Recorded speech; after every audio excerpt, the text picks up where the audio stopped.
One act of mercy changed her life from a cold clinic to a golden cage. The story begins with the screech of tires and a frantic code blue. Jamie C. McLean stands over a man whose chest has been shredded by glass and lead, Todd R. McGraw. The hospital is in lockdown, the lead surgeon is nowhere to be found, and Todd's vitals are flatlining. Jamie ignores the direct orders of the chief of medicine, grabs a scalpel, and performs a daring procedure to restart his heart manually. The intro establishes Jamie as a woman who values life over protocol, a trait inherited from a father who died because a doctor followed the rules instead of his gut. The atmosphere is high tension and bloody, contrasting sharply with the second half of the intro, Jamie. If you are curious to see what happens next, smash that like button and subscribe for me. Share this story with someone who a good dark romance. Bet you they will thank you later. The conference room on the 7th floor of St. Catherine's Hospital had always intimidated Jamie. All dark wood paneling and leather chairs that cost more than her monthly salary. The kind of space designed to remind you that important decisions happened here, and you were rarely on the winning side of them. But she'd never actually been summoned to it before. In 6 years of working at St. Catherine's, she'd been the invisible nurse, the one who showed up early and stayed late, who took the shifts nobody wanted, who never made waves. That invisibility had shattered the moment someone leaked footage of her dragging a bleeding fugitive into a basement.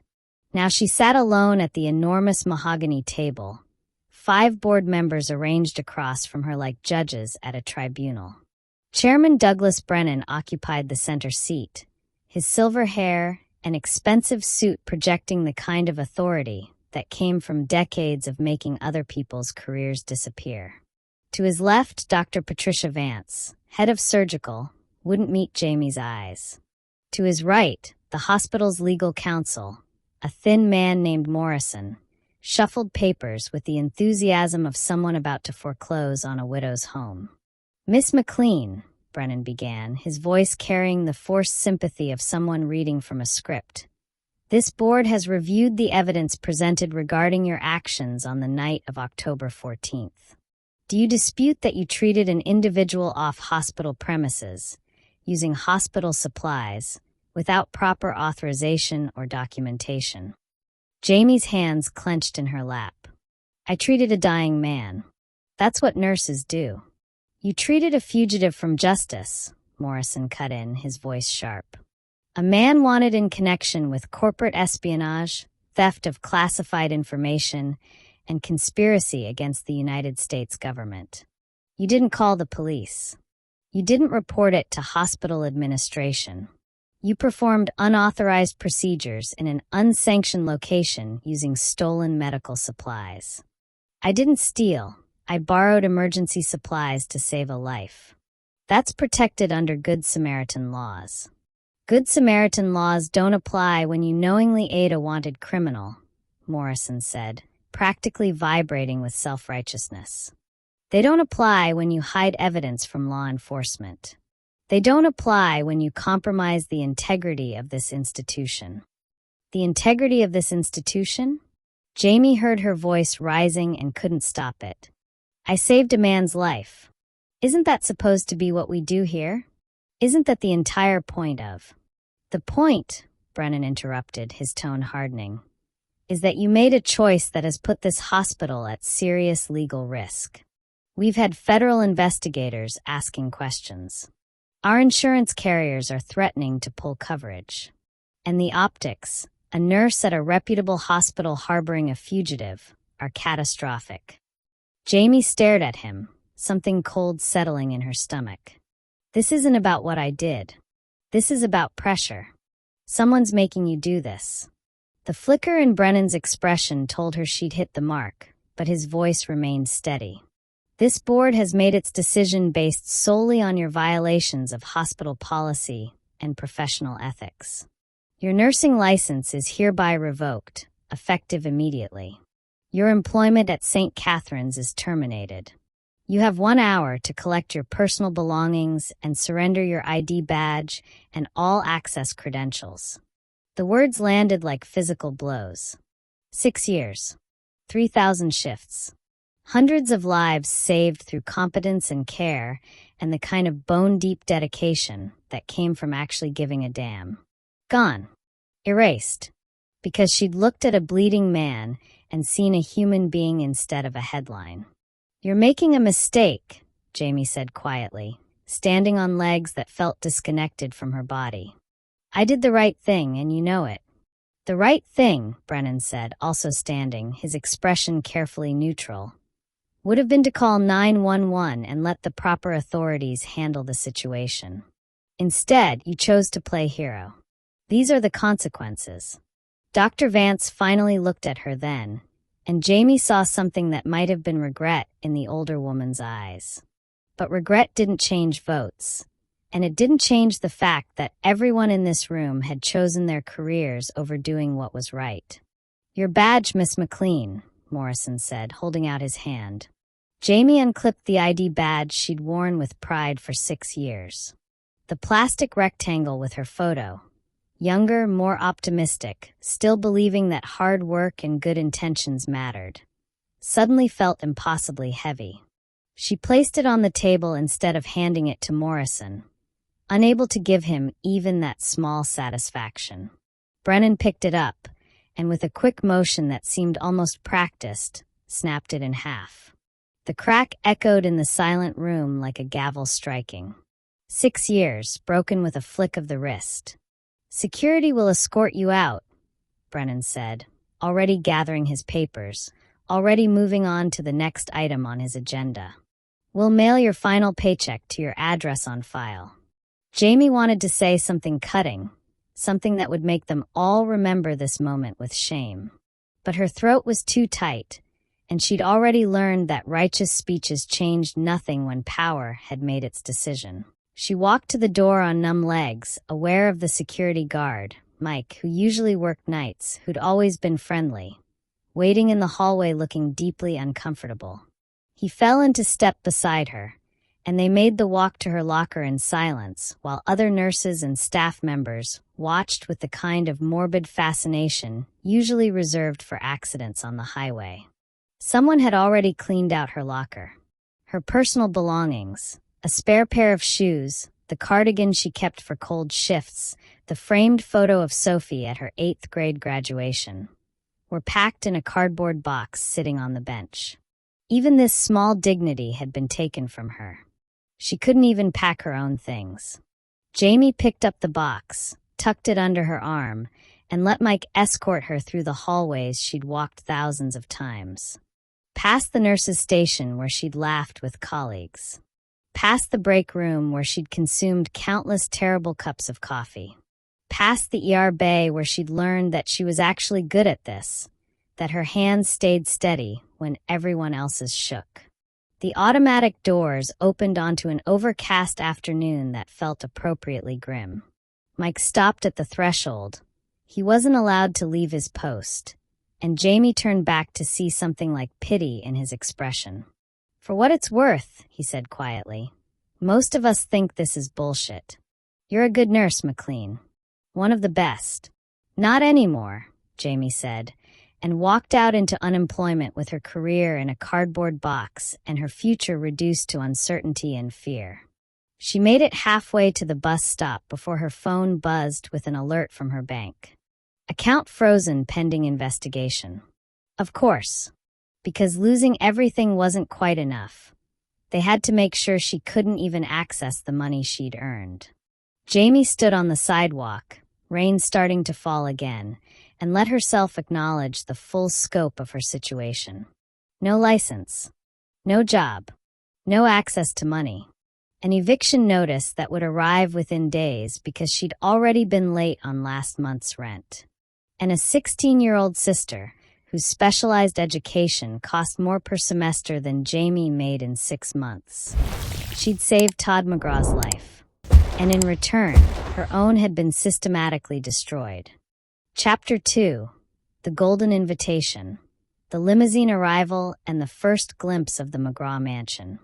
The black SUVs moved through the city like a funeral procession, silent and ominous, drawing stares from pedestrians who recognized expensive when they saw it. Jamie sat in the back of the lead vehicle with Sophie pressed against her side, both of them trying not to gawk at the leather interior that still had that new car smell, at the privacy partition that probably cost more than their monthly rent, at the armed driver who hadn't spoken a single word since they'd pulled away from their apartment building.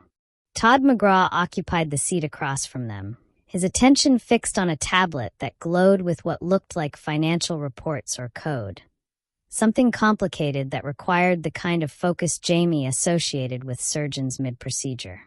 He'd removed his glasses, and without them he looked younger, more like the half-dead man she'd stitched together than the corporate titan who'd appeared at her door.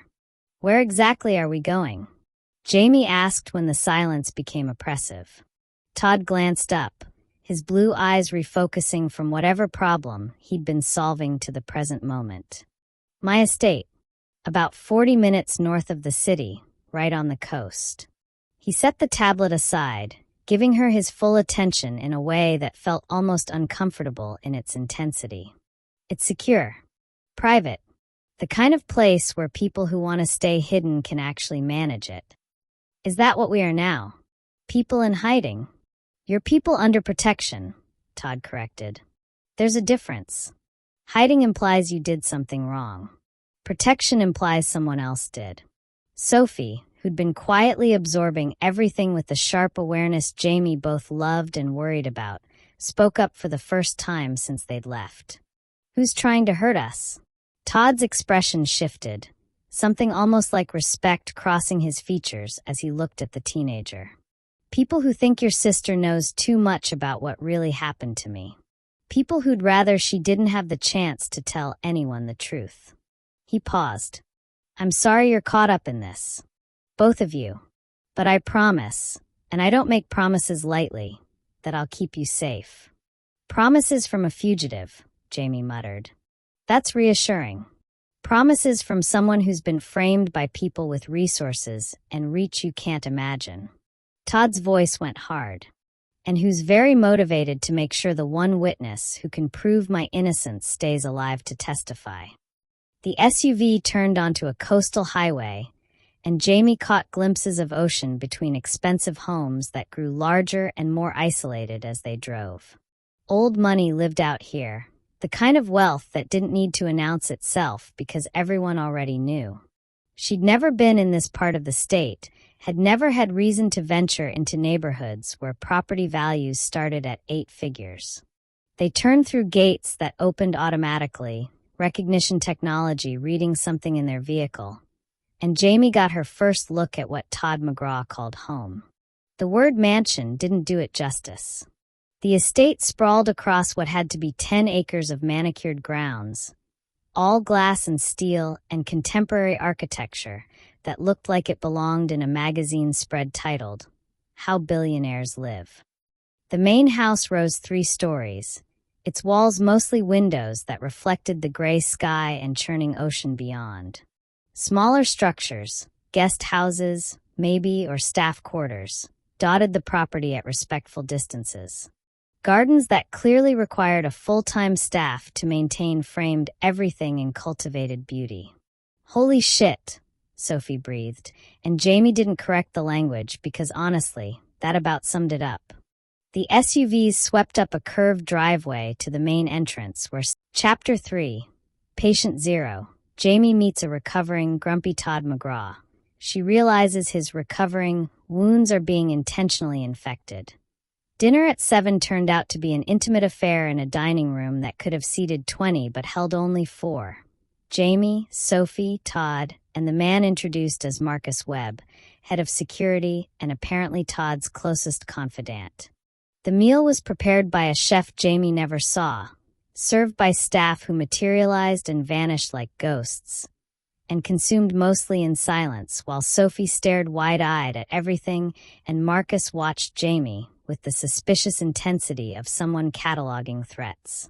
Todd ate sparingly, his left hand favoring his right in a way Jamie's trained eye immediately registered. He'd removed his suit jacket, rolled his sleeves to the elbow, and the careful way he moved spoke of someone managing pain he didn't want to acknowledge. "You're still hurting," Jamie said, unable to help herself. Nursing instincts died hard, apparently. The wound site, when was the last time someone checked it?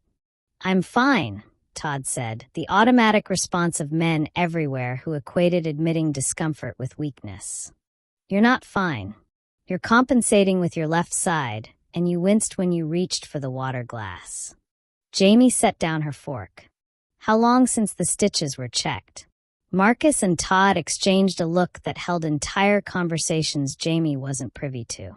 Finally, Todd sighed. 3 days. The private physician we had come and said everything looked good. Then your private physician is either incompetent or lying. Jamie pushed back from the table. "Show me. Now." "Miss McLean," Marcus started, his voice carrying warning, "is a medical professional who just watched you eat dinner like someone with an infected wound site," Jamie interrupted. "So unless you want your boss to develop sepsis because everyone's too polite to insist on proper care, I suggest you let me do my job." Something that might have been amusement flickered across Todd's face.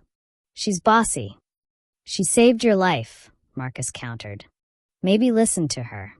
10 minutes later, Jamie found herself in what Mrs. Chun called the medical suite, a fully equipped examination room that would have made most urgent care clinics jealous.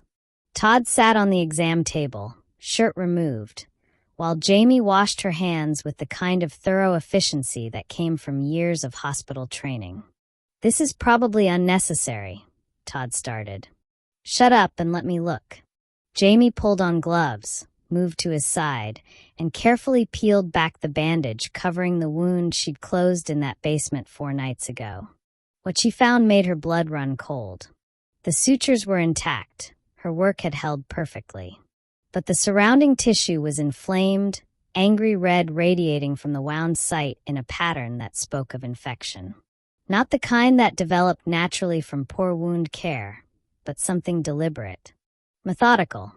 The edges of the wound showed signs of being irritated, almost like someone had been introducing contaminants systematically. "When did this start?" Jamie asked, her voice tight. 2 days ago. Got worse yesterday." Todd was watching her face, reading her reaction. "You see it too."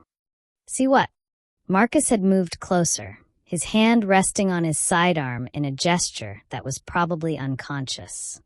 "This isn't natural infection." Jamie probed gently, noting the way Todd's jaw clenched, but he didn't pull away. "The inflammation pattern is wrong. It's too uniform, too controlled. Like someone's been deliberately keeping the wound from healing properly." "That's impossible," Marcus said, but his tone suggested he was trying to convince himself. "Todd's been here, secure. Only our people have access. Then one of your people is trying to finish what the assassination attempt started." Jamie met Todd's eyes and saw confirmation there. He'd already suspected. Had probably suspected from the moment the symptoms appeared. "Who's been changing your bandages?" "Dr. Reeves. The private physician. He comes twice daily." Todd's voice had gone flat, emotionless in the way of people processing betrayal. "Recommended by Silas Vane. My business partner." The name hung in the air like a poison. Jamie looked between Todd and Marcus, watching them communicate silently, and felt pieces of a puzzle she didn't have the full picture for clicking into place. "Your business partner sent a doctor who's been deliberately infecting you," Jamie said slowly. "The same business partner who, what exactly? Who's been systematically destroying my reputation, framing me for crimes I didn't commit, and apparently hiring people to ensure I don't live long enough to prove my innocence." Todd's voice was cold now, the dangerous kind of cold that came before calculated violence. "Silas Vane has been planning this for months. Maybe years. And I was too trusting to see it until the knife was already in my back." Marcus was already on his phone, speaking in clipped tones about lockdown protocols and background checks. Jamie focused on what she could control, the infection that was slowly killing the man in front of her. I need to clean this properly, start antibiotics, and keep it monitored. Jamie was already pulling supplies from the well-stocked cabinets. And from now on, I'm the only one who touches this wound. No Dr. Reeves, no other medical staff, no one. Understood. Understood. Todd's hand caught her wrist as she moved past him, his grip firm but not painful. Thank you. Again. For seeing what others missed. It's what I do, Jamie said, gently extracting herself and trying to ignore the way her skin tingled where he'd touched her. Now hold still. This is going to hurt. She worked in focused silence, cleaning away infected tissue with the kind of ruthless efficiency that made Todd's breathing go sharp but controlled. He didn't flinch, didn't complain, just endured with the stoicism of someone who'd learned that showing pain was a luxury he couldn't afford. You're good at this, he said after she'd finished the worst of it, his voice rougher than usual. I'm good at my job. Or I was, before you cost me my license. Jamie didn't mean for it to come out bitter, but exhaustion and stress were catching up with her.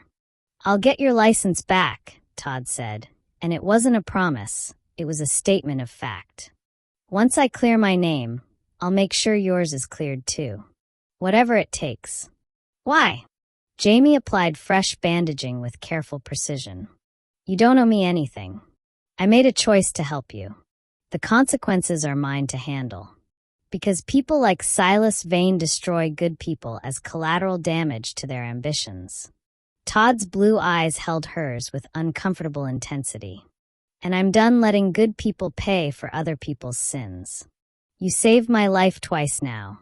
Once in that alley, once just now by catching what everyone else missed. The least I can do is save your career.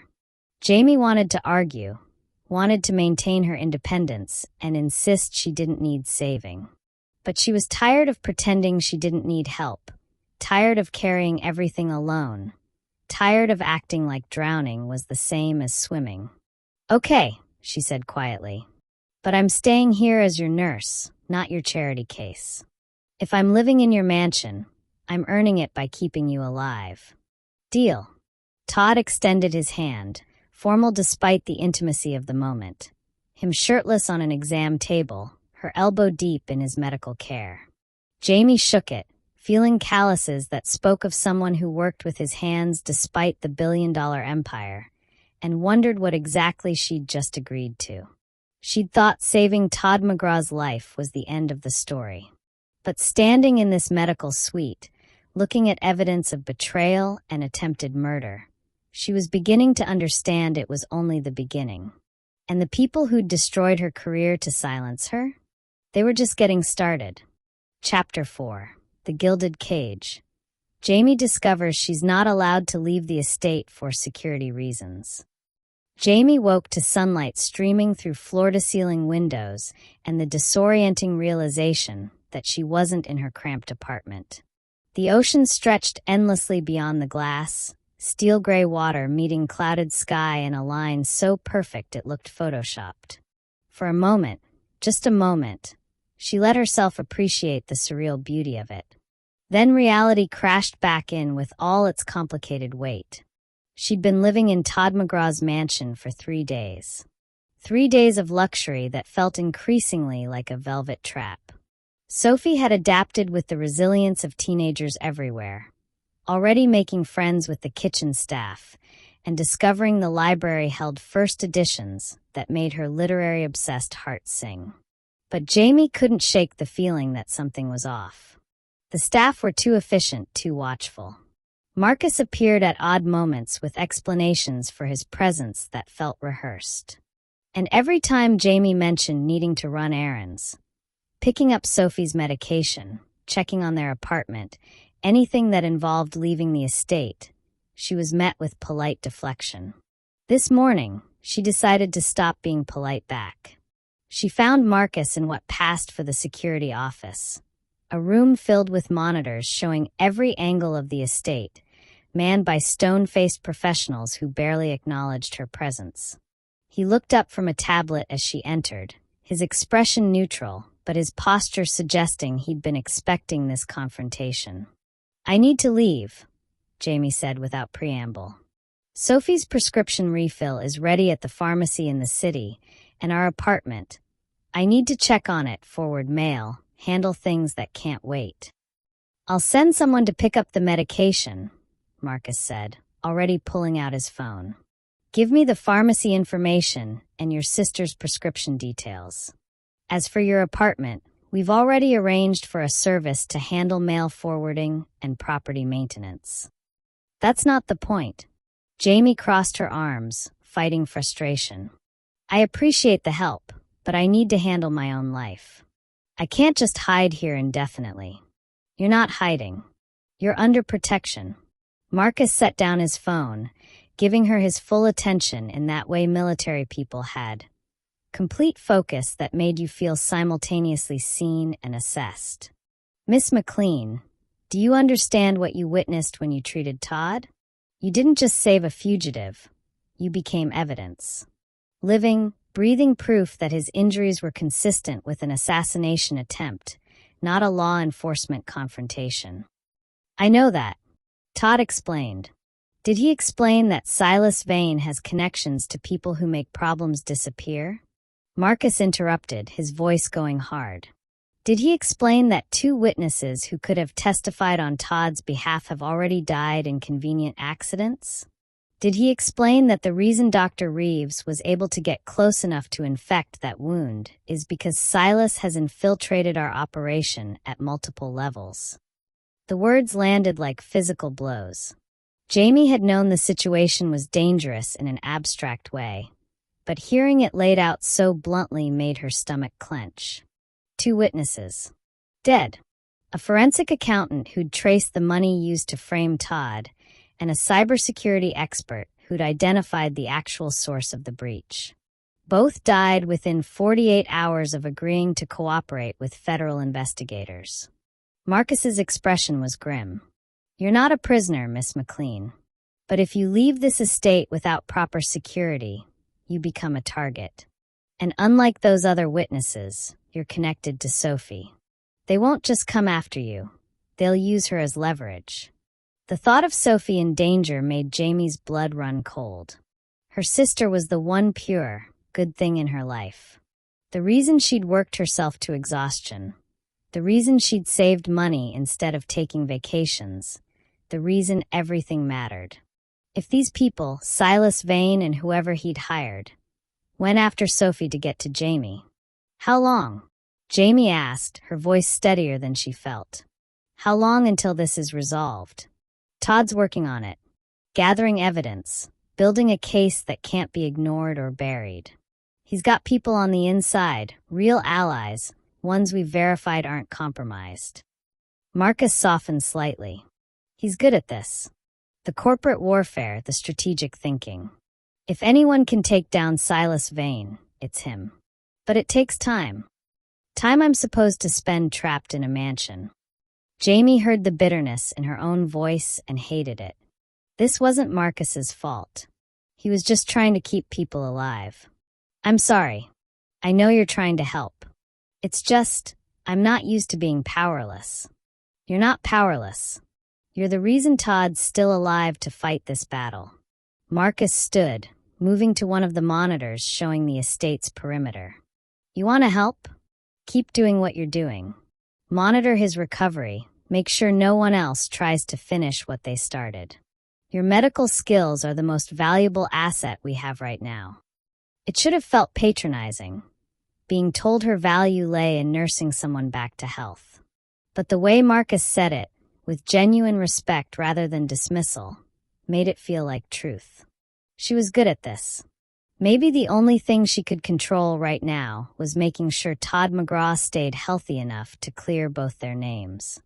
Fine, Jamie said. But I want updates.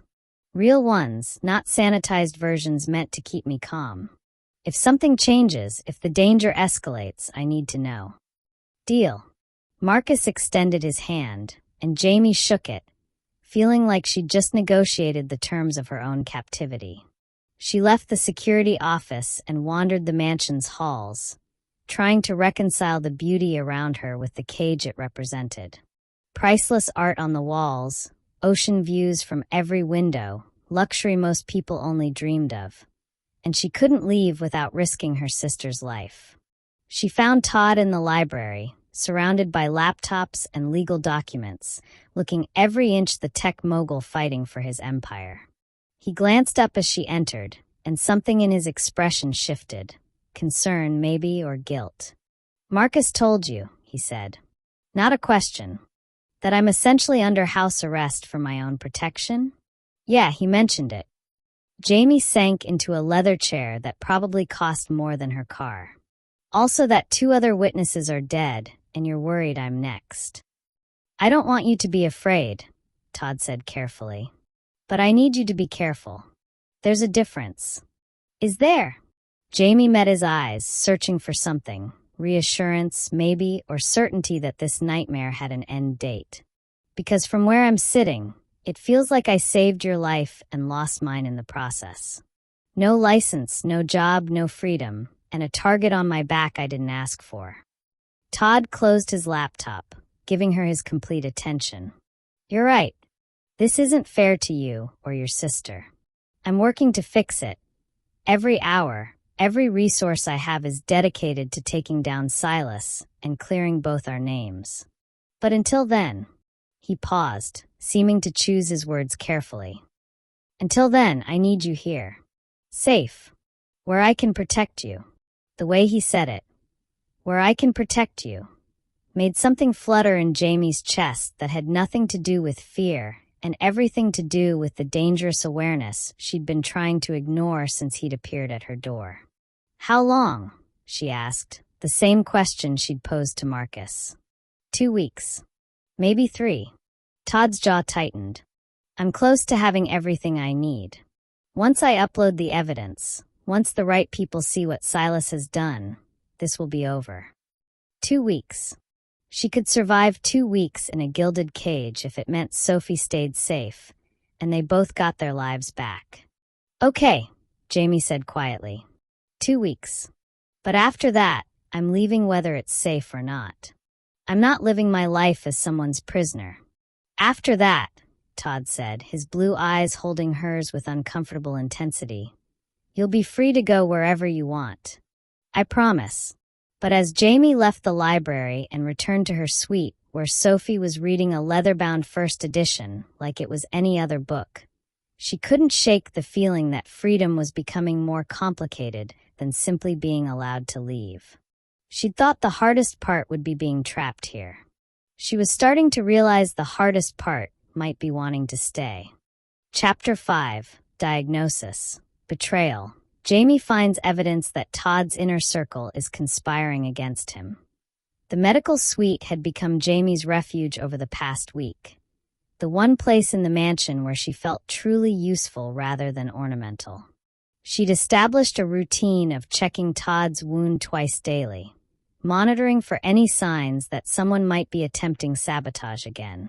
Dr. Reeves had been quietly dismissed, his background check revealing financial transactions from shell companies that traced back to Silas Vane. One threat neutralized, but Jamie's nursing instincts told her there were more. She was restocking supplies from a recent delivery when she noticed it, a discrepancy so small she almost missed it. The antibiotic vials were labeled correctly, manufacturer seals intact, but the lot numbers didn't match the ordering paperwork. Jamie had worked enough hospital pharmacies to know that medications from the same order should have sequential or at least similar lot numbers. These were months apart. Her hands stilled on the vials, suspicion crystallizing into certainty. Someone had switched them. But who had access to medical supplies? Who could make a substitution without raising immediate red flags? Jamie pulled out her phone and photographed the vials and paperwork, then carefully set them aside. She grabbed the originals, the ones she'd been using for Todd's treatment, and compared lot numbers. Different again. 3 separate shipments, 3 different lot codes, all supposedly from the same manufacturer and distributor. This wasn't random. This was methodical. She found Marcus in the security office, her evidence clutched in shaking hands. He listened to her explanation with increasing tension, his jaw tightening as she showed him the photographs. "Who orders medical supplies?" Jamie asked. "Who has access between delivery and storage?" Marcus pulled up logs on his computer, his fingers moving with practiced efficiency. "Supplies are ordered by Mrs. Chun, received by loading dock security, and stored in the medical suite. Only 4 people have keycard access: me, Mrs. Chun, Todd, and now you." He paused, scrolling through entry logs. "And according to this, there have been 3 unauthorized entries in the past week. Middle of the night, keycard registered to maintenance. Maintenance doesn't need access to medical supplies." "No, they don't." Marcus was already on his phone, speaking in clipped tones that suggested he was activating protocols Jamie didn't fully understand. When he hung up, his expression was grim. "The maintenance keycard was reported lost 2 weeks ago. We issued a replacement, but didn't deactivate the original because the staff member, Derek Chun, Mrs. Chen's nephew, insisted he'd just misplaced it and would find it." "Let me guess," Jamie said, pieces falling into place with sickening clarity. "He never found it. And he's been working here for 6 months. Hired on Silas Vane's personal recommendation as a favor to Mrs. Chun." Marcus was already pulling up personnel files. Background check came back clean, but if Silas arranged the hire specifically to plant someone inside, the implications spread like poison. Mrs. Chen's nephew, working maintenance, with access to areas most staff couldn't reach. Perfect placement for someone who needed to move through the estate unnoticed, intercepting deliveries and making substitutions. "We need to tell Todd," Jamie said.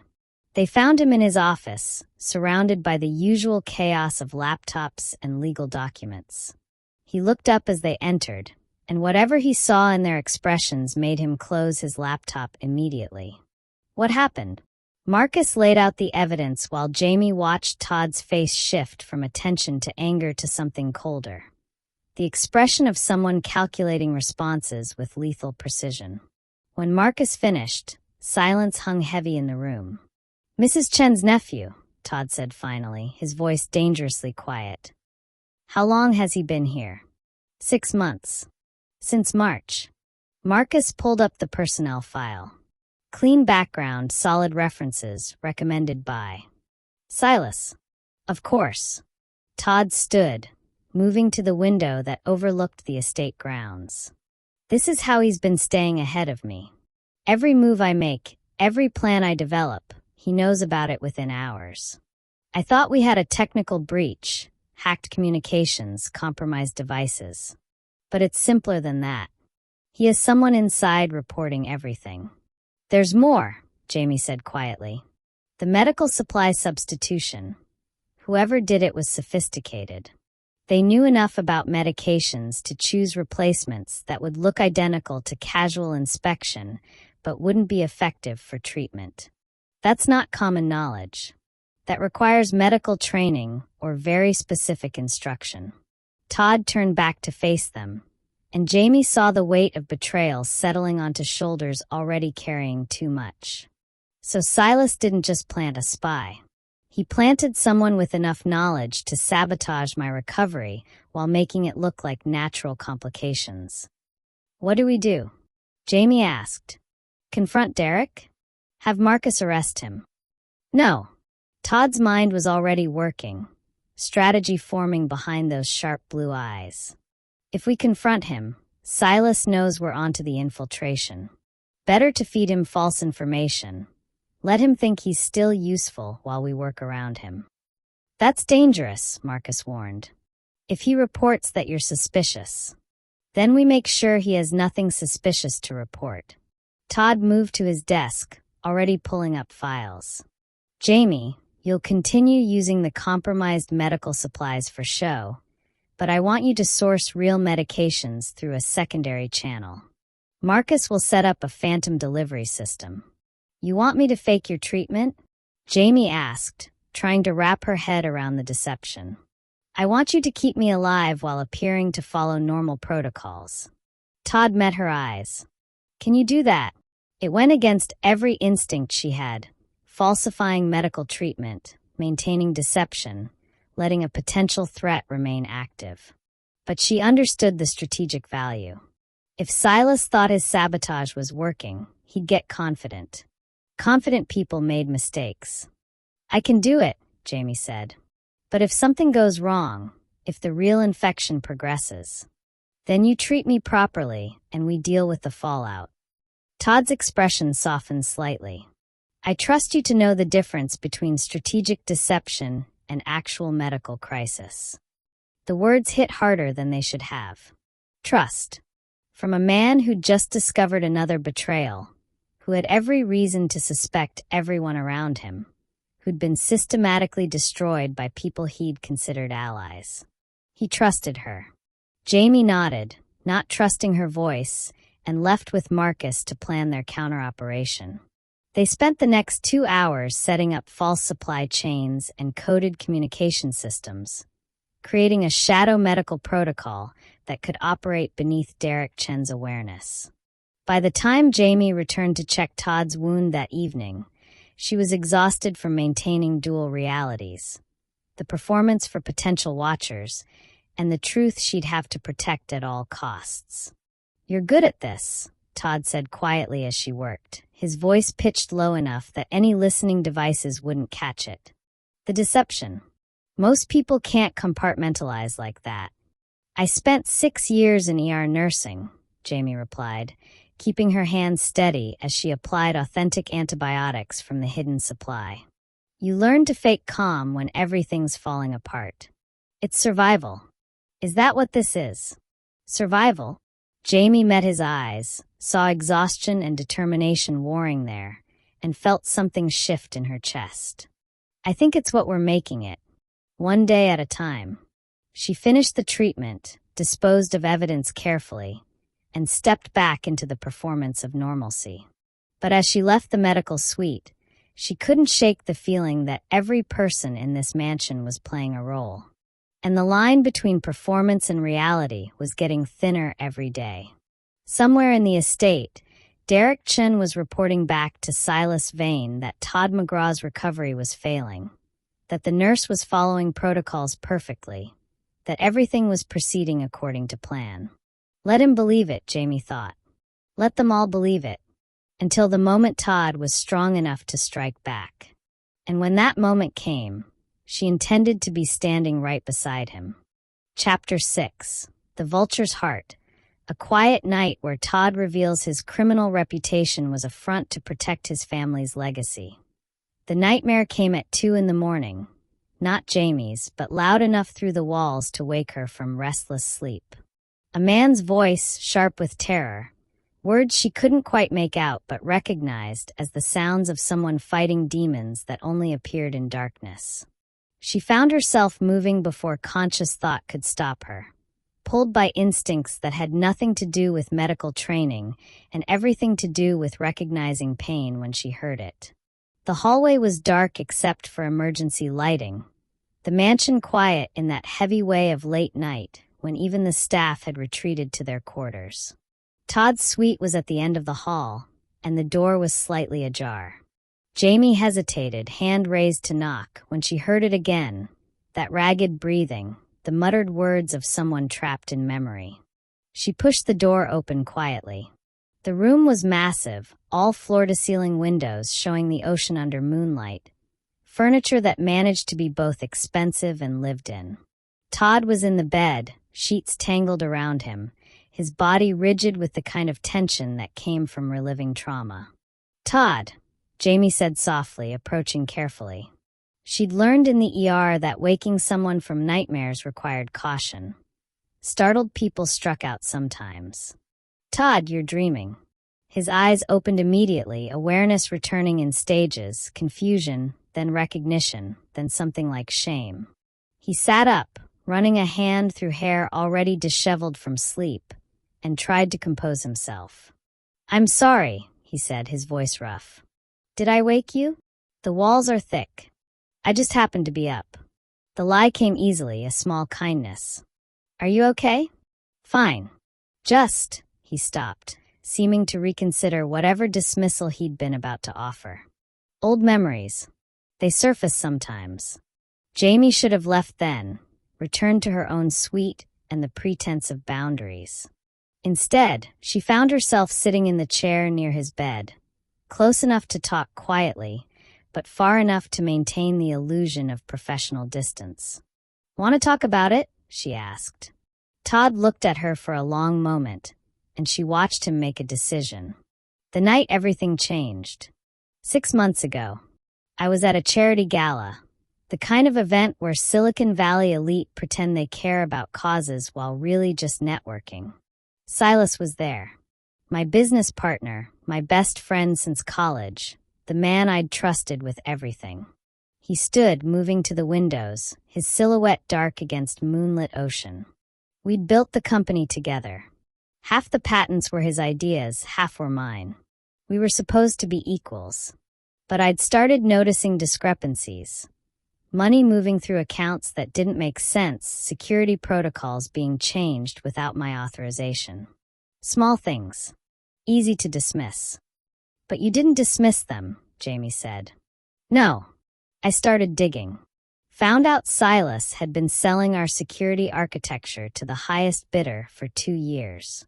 Corporate espionage on a massive scale, using our own technology. When I confronted him that night, he smiled like I'd told a joke. Todd's hands clenched on the window frame. He said I was too soft, too idealistic. That he'd built something profitable from my naive dreams of ethical tech. And I should be grateful he'd had the vision to monetize it properly. "So you threatened to expose him."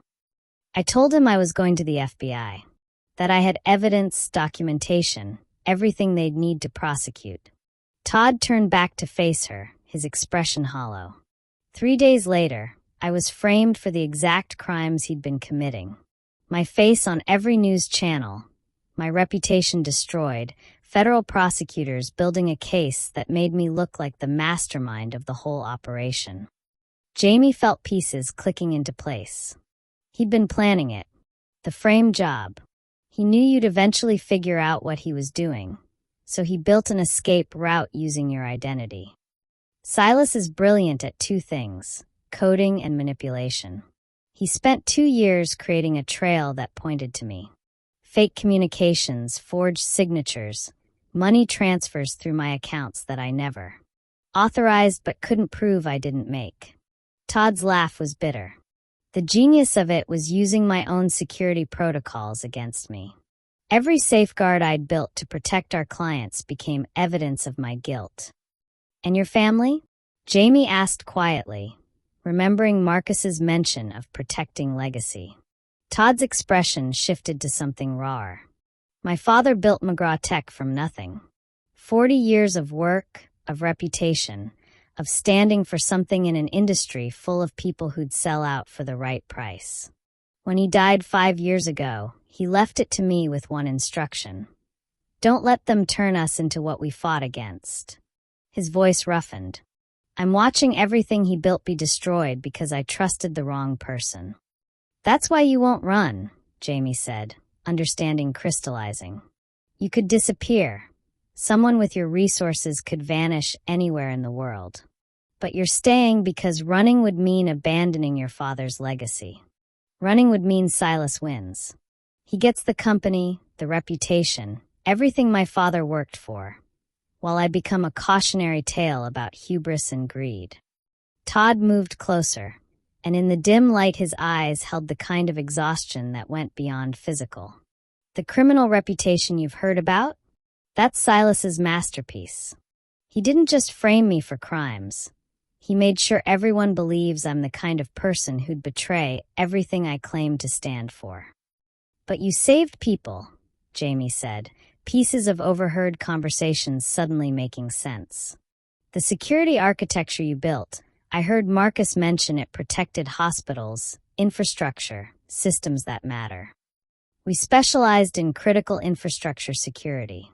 Hospitals, power grids, water treatment facilities, places where a breach could kill people, not just cost money." Pride crept into Todd's voice despite everything.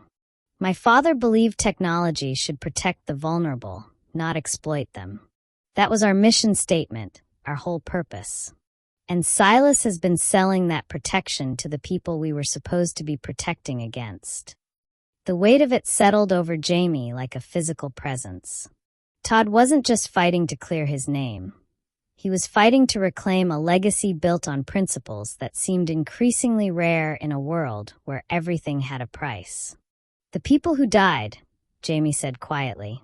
The other witnesses Marcus mentioned. Were they trying to expose what Silas had done? A forensic accountant who'd traced the real money trail, and a cybersecurity expert who'd identified Silas's signature in the code he tried to pin on me. Todd's jaw tightened. Both agreed to testify. Both died before they could. The accountant's car went off a bridge. The expert had a sudden heart attack despite being 32 and in perfect health. And you think I'm next?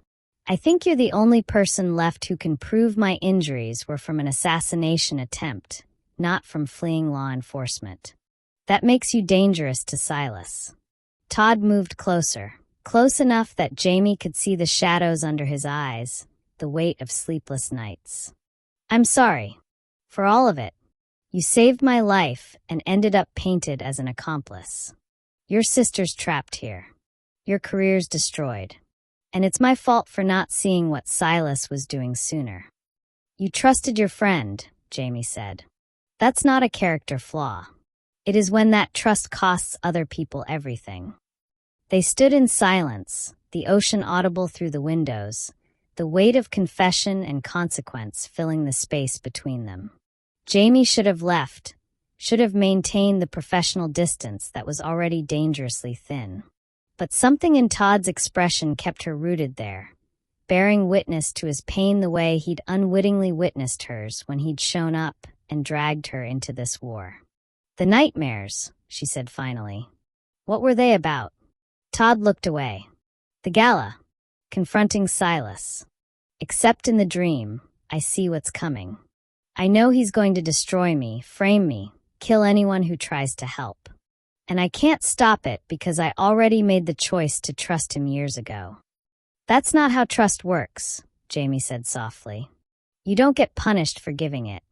The person who violates it, they're the one at fault. Tell that to the 2 dead witnesses. Tell that to you and your destroyed career. I made my choice in that alley, Jamie countered, knowing exactly what the costs might be.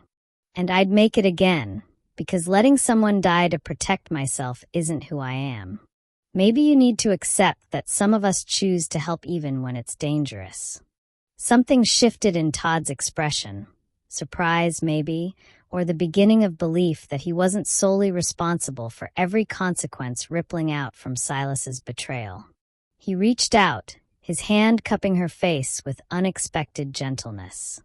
You're too good for this world, he said quietly. I'm exactly good enough, Jamie corrected. And so are you. Which is why we're going to take down Silas Vane and get both our lives back. You sound certain. I am. I didn't survive 6 years in the ER by accepting defeat. She stepped back before the moment could become something neither of them was ready for. Get some sleep. Real sleep. You need to heal properly if we're going to win this. She left before he could respond. But as she returned to her own suite, Jamie carried the weight of everything he'd revealed. Todd McGraw wasn't a criminal. He was a man trying to protect his father's legacy, while everyone he'd trusted systematically destroyed him. And somehow, impossibly, Jamie had become the person standing between him and complete annihilation. She just hoped she was strong enough to hold that line when the real fight began. Chapter 7. The Silent Assassin, an attempt on Todd's life inside the mansion using a neurotoxin. Jamie saves him again in the dark. The alarm that woke Jamie at 4 in the morning wasn't the mansion's security system. It was instinct honed by years of emergency medicine, the kind that made nurses wake seconds before a patient coded. She was moving before conscious thought caught up, pulling on clothes in the dark, her mind already running through cardiac protocols and emergency responses. She found Marcus in the hallway, weapon drawn, his face grim in the emergency lighting that had activated automatically. Todd's sweet. Now, don't touch anything. They ran, and Jamie's heart hammered against her ribs as Marcus shouldered open the door that should have been locked from the inside. The room was exactly as she'd left it hours ago, except for the figure convulsing on the bed, Todd's body rigid with the kind of seizure that spoke of neurological crisis. "Call poison control," Jamie ordered, already moving to his side, her hands checking pulse and breathing with practiced efficiency. "And get me the medical kit, the real one, not the compromised supplies." Marcus was on his phone immediately while Jamie assessed. Todd's pupils were pinpoint small, his breathing shallow and labored, muscle fasciculations visible across his chest and arms. Classic signs of neurotoxin exposure, the kind that shut down the nervous system with terrifying efficiency. "How long has he been like this?" Jamie demanded, tilting Todd's head to maintain his airway. "Security flagged abnormal breathing patterns 3 minutes ago. I got here 2 minutes after that." Marcus appeared with the emergency kit, his training showing in the way he anticipated her needs. "What do you need?" "Atropine. Now." Jamie's hands were already preparing in 4-line, muscle memory from 1,000 ER shifts taking over. "And call the hospital. Tell them we're bringing in a neurotoxin exposure, probable organophosphate or nerve agent. I need toxicology ready." She administered the atropine with hands that refused to shake despite the terror clawing at her chest. This was different from the alley. This was intimate, calculated murder happening in what should have been the safest room in the estate. Someone had gotten close enough to poison him while he slept, confident enough to do it despite all their security. "He's not responding," Marcus said, watching the monitors he'd connected. "Heart rate's dropping. Second dose." Jamie's mind raced through protocols, through every toxicology case she'd ever studied. Neurotoxins worked fast, shutting down the system before the body could fight back. But they also had windows, brief opportunities when the right intervention could reverse the process. "Marcus, I need you to help me position him. If his airway closes, I'll have to intubate, and I need better access." They worked in synchronized silence, two professionals who understood that seconds mattered. Jamie administered the second dose of atropine, then pralidoxime to counteract whatever poison was systematically shutting down Todd's nervous system. His body fought against the restraints Marcus had applied, seizures making every movement dangerous. "Come on," Jamie whispered, her fingers on his pulse, feeling it flutter weakly. "Come on, Todd. You don't get to die after everything. Not like this. Not when we're so close." She saw it in stages, the seizures beginning to ease, breathing becoming less labored, pupils responding to light with agonizing slowness. The atropine was working, but barely. Whatever had been used was sophisticated, designed to kill quickly and leave minimal traces. "He's stabilizing," Marcus said, relief evident in his voice. "For now." Jamie didn't take her eyes off the monitors. "But we don't know what was used or if there's a secondary effect. He needs a hospital, full toxicology workup, supportive care I can't provide here." "No hospitals." Todd's voice was barely a rasp, his eyes opening with obvious effort. "Silas has people everywhere. You were just poisoned in your own bedroom," Jamie said, fighting between medical necessity and the reality of their situation. You. Todd's hand found hers with surprising strength for someone who'd been seizing moments ago. "Need you. Stay." Marcus was already on his phone, speaking in clipped tones about lockdown and perimeter breaches and finding whoever had gotten close enough to do this. Jamie heard him ordering a full sweep of the estate, background checks on every staff member, analysis of everything that had come into Todd's room in the past 24 hours. "The water glass," Jamie said suddenly, her eyes finding the crystal tumbler on the bedside table. "He drinks water before bed. I saw it last night." Marcus moved to secure it carefully, already calling for analysis. "If it's in the water, That means someone accessed his room while he slept. Got past all our security, delivered the poison, and left without triggering any alarms. Derek Chun, Jamie said, the pieces falling into place with sickening clarity. He has maintenance access. He could move through the house at night without suspicion, claim he was checking systems or responding to alerts. We'll find him. Marcus's voice held lethal promise. And when we do, we use him, Todd interrupted, his voice stronger now as the medication took full effect. Lead him back to Silas. Make this the mistake that brings everything down. Jamie wanted to argue, wanted to insist on proper medical care and police involvement, and all the things that should happen when someone attempted murder. But she understood the game now. This wasn't about following rules. It was about surviving long enough to expose the people who'd weaponized those rules against them. I need to monitor you, she said instead. Every hour for the next 12, watching for secondary effects or delayed reactions. And if anything changes, we're going to the hospital whether you consent or not. Agreed. Todd's hand tightened on hers. Thank you. Again.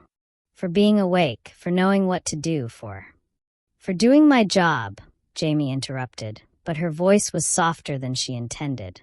Someone has to keep you alive long enough to take down Silas Vane. Might as well be me. The sun was rising now, painting the ocean in shades of gold and red that would have been beautiful if Jamie had any capacity left to appreciate beauty. Instead, she watched Todd's vital signs normalize, counted his breaths, and tried not to think about how close she'd come to losing him. Not losing a patient, she forced herself to acknowledge. Losing him. The man who'd dragged her into this nightmare, and somehow become the person she was fighting hardest to protect. Marcus returned an hour later with grim news. Derek Chin is gone. Cleared out his room sometime between midnight and 3 a.m. Security footage shows him leaving through the service entrance, and his car was found abandoned 20 miles north. He knew we were onto him, Jamie said. Or Silas pulled him out before we could use him, Todd countered, his voice still rough but functional. Either way, he's a dead end now. Silas doesn't leave loose ends. The implication hung heavy. Derek Chin had fulfilled his purpose and was now expendable. They might find his body in a few days. Another convenient accident that couldn't be traced back to Silas Vane. So what now? Jamie asked, exhaustion finally catching up with her. Now we change tactics. Todd sat up slowly, testing his body's response. No more defensive posture. No more waiting for Silas to make mistakes. I've been gathering evidence for months. It's time to go on offense. You need to rest, Jamie protested. You were poisoned 6 hours ago. I was poisoned in my own bedroom despite million-dollar security and a former Navy SEAL running protection. Todd's expression was hard. Resting won't keep me safe. Taking down Silas will. Jamie wanted to argue, wanted to insist on proper recovery time and medical caution. But she saw the determination in his eyes and understood. This was no longer just about clearing his name. This was survival. And Todd McGraw had finally accepted that playing by rules while his enemy ignored them was a losing strategy. What do you need from me? She asked instead. Keep me alive, Todd said simply. For the next 72 hours. After that, either Silas Vane is in custody or we're both dead. Those are the only two outcomes left. The words should have terrified her. Instead, Jamie felt a strange calm settle over her shoulders. She'd saved his life 3 times now. In an alley, from sabotaged medicine, from poison delivered in darkness. What was one more impossible feat? 72 hours, she agreed. But after that, you're taking a real vacation. Somewhere without assassination attempts. Todd's laugh was rough but genuine. Deal. Though knowing my luck, we'd probably get caught in a natural disaster. At least that wouldn't be Silas's fault, Jamie said, and felt something warm in her chest when Todd smiled. 3 days. They had 3 days to take down a man with unlimited resources and no conscience. Jamie had faced worse odds in the ER. At least, that's what she told herself as she settled in to monitor Todd's recovery, watching the sun rise over an ocean that looked deceptively peaceful, and tried not to calculate the 1,000 ways the next 72 hours could go catastrophically wrong. Chapter 8. The Gala Trap. The villains think Todd is incapacitated. Jamie helps him play dead to lure them out at a massive party. The invitation arrived 48 hours after the poisoning attempt, delivered by courier in an envelope so thick with expensive cardstock it practically announced its own importance. Marcus brought it to Todd's office, where Jamie was checking his vitals for the dozenth time that day, her paranoia about delayed neurotoxin effects making her hypervigilant to the point of obsession. "It's from Silas," Marcus said, his voice tight. "Personal invitation to his charity gala tomorrow night. In honor of his late partner, Todd McGraw, whose tragic death has left a void in the tech community." Jamie's hands stilled on Todd's wrist where she'd been checking his pulse. "His late partner. He's already announcing you're dead." Todd took the invitation, studying it with the kind of cold focus Jamie had learned meant his mind was racing through scenarios and strategies. "He thinks the poison worked. Derek probably reported I was seizing, and when I didn't show up dead, Silas assumed it was a delayed effect. He's moving fast to consolidate power, while everyone thinks I'm incapacitated or dying. Or he knows you're alive and this is a trap," Marcus countered. "Of course it's a trap, but it's also an opportunity." Todd set down the invitation, and Jamie watched calculation replace the exhaustion that had shadowed his features since the poisoning. "He's gathering everyone, board members, investors, the press. Making his play to take full control of McGraw Tech, while painting himself as the grieving partner forced to carry on alone. So we let him," Jamie said slowly, understanding crystallizing. "We let him think he's won. Let him gather all his allies in one place and feel safe enough to celebrate. And then I show up very much alive," Todd finished. "With evidence, with witnesses, with everything needed to destroy him in front of the people whose opinions actually matter." Marcus was already shaking his head. "It's too dangerous. If Silas realizes you're alive before you're ready, then we make sure he doesn't realize." Todd looked at Jamie, and she saw the plan forming behind those sharp blue eyes. "We make him believe his poison worked, that I'm dying or dead, and the household is in chaos trying to cover it up." "You want me to fake your death," Jamie said flatly. "I want you to fake my incapacitation. Critical condition, not expected to survive, confined to the medical suite with round-the-clock care." Todd's voice was calm, methodical, the tone of someone who'd thought this through. "We leak it through Derek's replacement, whoever Silas has planted to replace his lost asset. Make it convincing enough that Silas feels comfortable proceeding with his gala. And while he's busy eulogizing you and stealing your company," Jamie continued, seeing the shape of it now, "you'll be preparing to crash your own memorial. With federal prosecutors, legitimate press, and enough evidence to bury him." Todd stood, testing his balance, still slightly unsteady from the neurotoxin, but functional enough. "I've been building this case for months. I have communications, financial records, testimony from people Silas doesn't know about. Everything needed to prove he's been selling our security architecture and framing me for his crimes. But you needed him to feel safe enough to gather all his co-conspirators in one place," Marcus said, understanding dawning. "The board members who helped him, the investors who turned a blind eye, everyone who benefited from destroying you." "Exactly. And his own gala, celebrating his ascension to sole control of McGraw Tech, is perfect." Todd looked at Jamie. "But I need you to sell it. Make whoever's watching believe I'm dying, that you're doing everything you can but it's not enough. Can you do that?" Jamie thought about the performance she'd been maintaining since discovering Derek's sabotage. The dual reality of treating Todd properly while appearing to use compromised supplies. This was just an extension of that, except the stakes were higher and the audience more dangerous. "I can do it," she said. "But I'll need props. Realistic symptoms that match neurotoxin poisoning progression. Equipment that shows deterioration even if you're actually stable." "I can help with that," Marcus said, already pulling up files on his tablet. "We'll rig the monitors, create false readings. Anyone checking remotely will see exactly what we want them to see."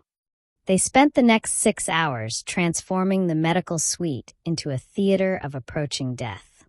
Jamie coached Todd on symptoms, the tremors, the labored breathing, the confusion that came with neurological decline. They programmed monitors to show weakening vitals, created documentation of failed interventions, even staged frantic calls to specialists that would inevitably be intercepted by whoever was feeding information to Silas. By evening, the performance was ready. Jamie sat beside Todd's bed while he mimicked the shallow breathing of someone whose system was shutting down, and she allowed herself to look genuinely terrified. It wasn't hard. The memory of finding him seizing was fresh enough that channeling that fear took no effort at all. "This is either brilliant or suicidal," she murmured, adjusting in 4-line that was actually just saline despite the monitors suggesting powerful interventions. "Usually both," Todd replied, his voice deliberately weak. "Welcome to my life." Marcus appeared in the doorway, his expression grim for the benefit of any observers. "I've leaked it through Channel's Silas monitors. By morning, he'll know you're critical. By tomorrow afternoon, he'll be confident enough to proceed with the gala." "And tomorrow night," Todd said, allowing his eyes to close as if exhausted beyond endurance, "we end this." Jamie stayed through the night, maintaining the performance even when exhaustion made her movements clumsy. She administered fake medications on schedule, documented fictional deterioration, and let herself be seen through windows looking devastated and desperate. Somewhere, she knew, Silas Vane was receiving reports that his poison had worked, that Todd McGraw was hours from death, that his path to total control was clear. Let him believe it, Jamie thought, watching Todd's chest rise and fall with carefully controlled breathing. Let him feel safe enough to celebrate. Because the man he thought was dying was actually planning the most spectacular resurrection since Lazarus. And Jamie intended to be standing right beside him when he rose from the dead and destroyed everyone who'd tried to bury him. Dawn broke over the ocean, painting everything in shades of gold that felt like an omen. In 12 hours, they'd know if their gamble had worked. In 12 hours, either Silas Vane would be exposed and arrested, or they'd both be dead. Jamie checked Todd's actual vitals one more time.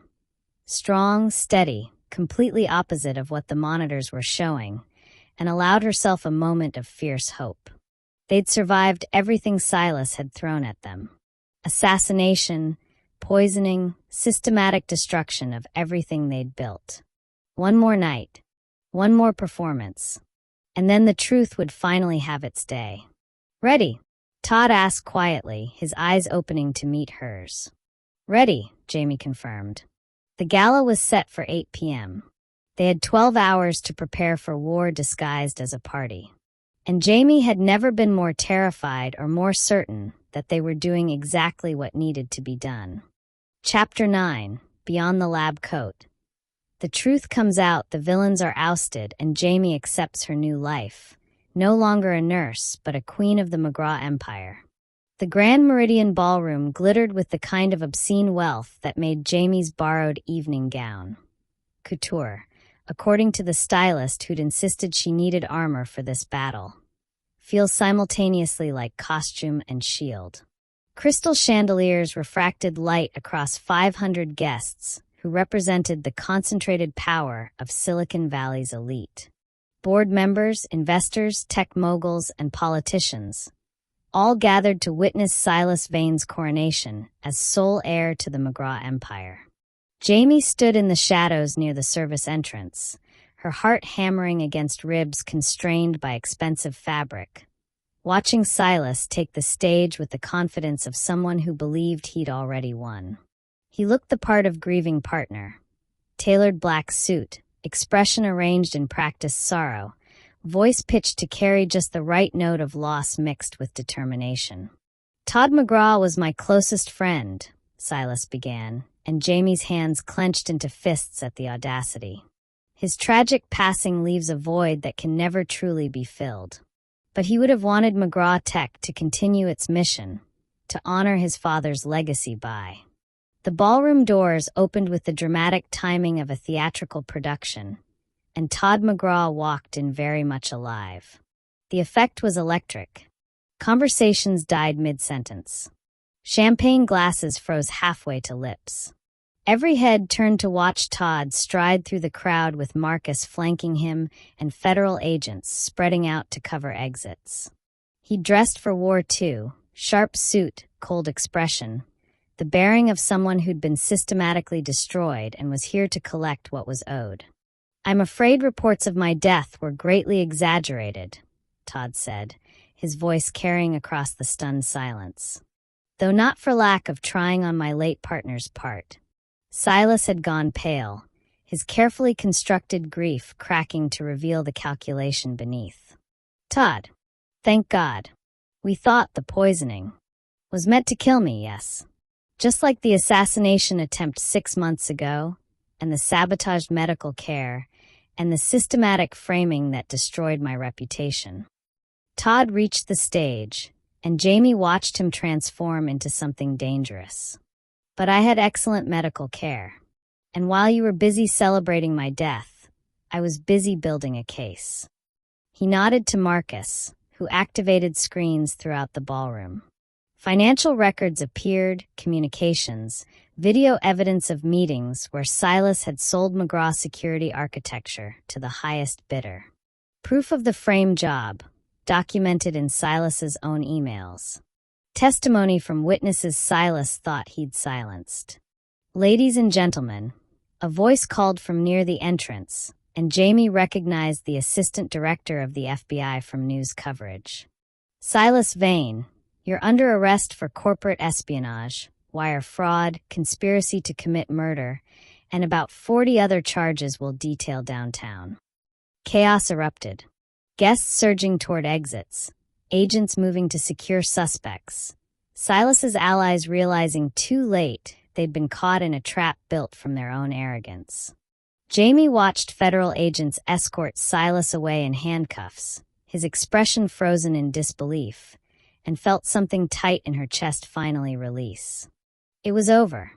Actually over. Todd found her in the crowd, his eyes locking onto hers with an intensity that made the ballroom fade to background noise. He moved through the chaos like it didn't exist, purpose written in every step, until he was standing in front of her close enough that she could see exhaustion and triumph warring in his expression. "It's done," he said simply. "It's done," Jamie echoed, and felt tears she'd been holding back for weeks finally threatened to surface. "The FBI has agreed to review your case. With evidence that you were treating an assassination victim rather than helping a fugitive, they're recommending full reinstatement of your nursing license."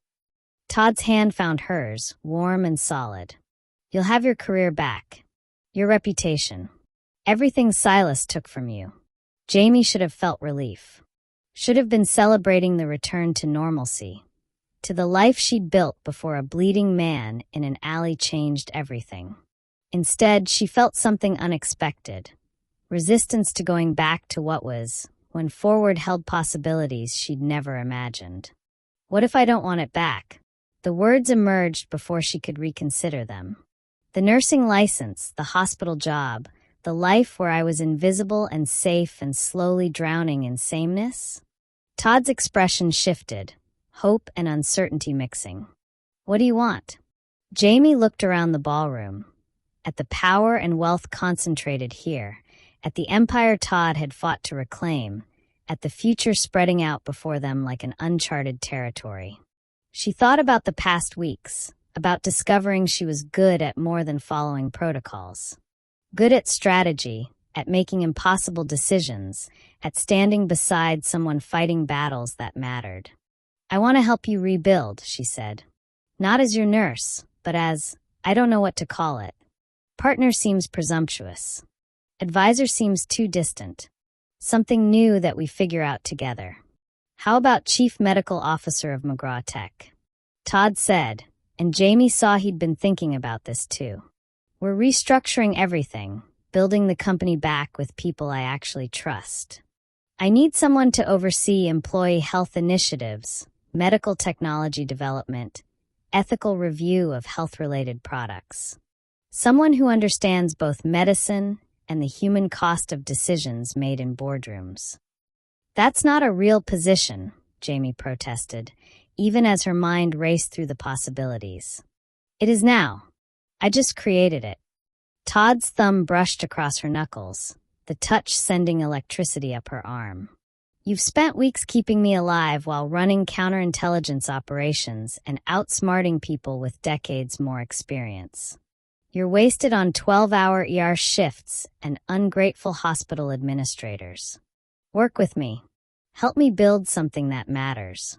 Todd, I'm also offering a full scholarship fund for Sophie at any school she wants, he continued. Housing, security, everything she needs to build whatever future she chooses. Not as payment or obligation, but because she deserves it and I can provide it. Jamie felt tears finally spill over, overwhelmed by the offer and everything it represented. This wasn't charity, it was recognition. Acknowledgement that she'd earned her place beside him through competence and courage, not through luck or circumstance. Say yes, Todd said quietly, his other hand coming up to cup her face with devastating gentleness. Stay with me. Not because you're trapped or obligated, but because you want to. Because we're better together than separate. Around them, the ballroom was emptying, federal agents processing arrests, guests fleeing the spectacle. But in their small bubble of space, there was only this, a choice that would define everything that came after. Jamie thought about the woman she'd been 6 weeks ago. Exhausted, invisible, convinced her worth was measured in how much she could sacrifice for others. That woman would have said no, would have retreated to the safety of what she knew, would have convinced herself she didn't deserve anything better than survival. But that woman had died in an alley, killed by the choice to save a stranger. The person standing here now, the one who'd defied poisoners and saboteurs and built counter-operations while maintaining impossible deceptions. She was someone new. Someone capable of wanting more than just getting by. Yes, Jamie said, and watched Todd's expression transform into something incandescent. Yes to the position, yes to staying, yes to building something that matters. Yes to all of it. He kissed her then, in front of federal agents and the remaining guests and God and everyone, kissing her like she was air and he'd been drowning. Jamie kissed him back, pouring weeks of fear and fighting and impossible hope into the contact, and felt the last pieces of her old life fall away. When they finally broke apart, Marcus was standing nearby with Sophie, who looked delighted and smug in equal measure. Took you long enough, Sophie said. I've been waiting for you two to figure out you're basically in love since like day 3. Subtle, Soph, Jamie said, but she was laughing, relief and joy mixing into something effervescent. I'm just saying, for smart people, you're both kind of oblivious. Sophie hugged Jamie fiercely. But I'm glad you're staying. This place has really good Wi-Fi, and Mrs. Chun makes incredible chocolate chip cookies. Those are your criteria for a life-changing decision? Jamie asked. And the fact that he makes you happy. That's important too, I guess. Sophie grinned, then looked at Todd with sudden seriousness. But if you hurt my sister, I will find a way to take down your entire company. I'm good with computers. I could learn to hack. Noted, Todd said, matching her serious tone. Though for what it's worth, I plan to spend the rest of my life making sure she never regrets saying yes. The weight of that promise settled over Jamie like a blessing.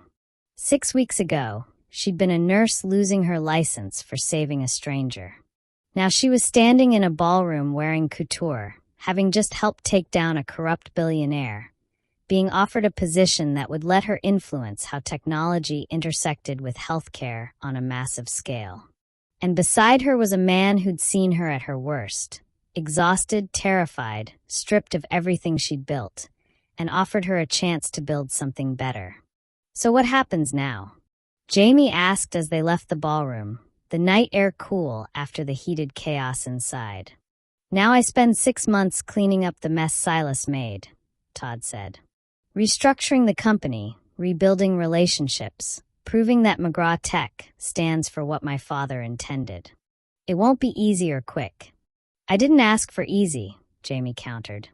"I asked what happens now. For us." Todd stopped walking, pulling her close with the kind of certainty that came from surviving the impossible together. "Now we figure out how to be more than two people who kept each other alive. We build something real, a partnership, a relationship, whatever we want to call it. No more performances, no more survival mode. Just us figuring out what comes after the war." "That sounds terrifying," Jamie admitted. "It does," Todd agreed. "Want to be terrified together?" Jamie thought about everything she'd learned in the past weeks. That courage wasn't the absence of fear, but moving forward despite it. That her worth wasn't measured by how much she sacrificed, but by how much she was willing to fight for what mattered. That saving someone's life sometimes meant saving your own in the process. "Yeah," she said, rising on her toes to kiss him again, softer this time, filled with promise rather than desperation. "Let's be terrified together."